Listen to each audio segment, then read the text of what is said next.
Obviously, we would never build a roof without a foundation. And now when you look at social media, there's so many training clips where the exercises are so complex. And as well, some of our clients, they look at it and they think, I want to do that. But can they? Should they? Why must they? We talk about it always building a foundation, but what does that actually mean for a client, for an athlete, or for just the regular person? Well, a foundation means starting with the basics.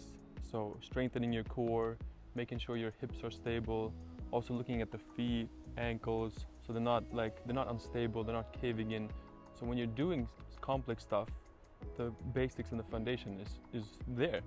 I mean, you're not jumping to something very complicated, or you can't even do the simple things. Exactly, because we're not saying that these exercises are wrong. Nope. So it's no critique, but it's saying that maybe everyone can't do it at that point of time or where they are, or maybe not even should do it, depending on how they are as athletes, or how old they are, how young.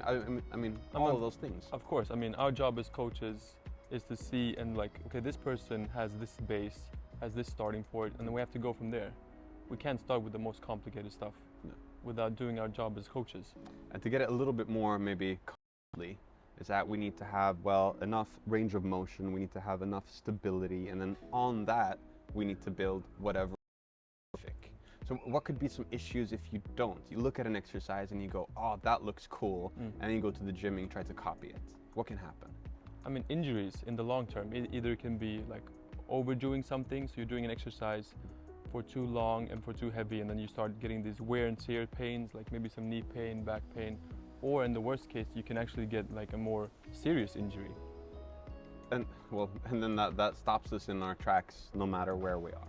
Exactly. Instead of doing the right progression, starting with something more basic, strengthening that, getting the body used to it, and then maybe adding speed afterwards. Of course, and the best way to be consistent is training from your physical level. So if we're looking at an exercise and we're unable to do it, we won't get as much benefits as doing an exercise that actually fits us, because it's our results and it's our training that works, not what everyone else is doing.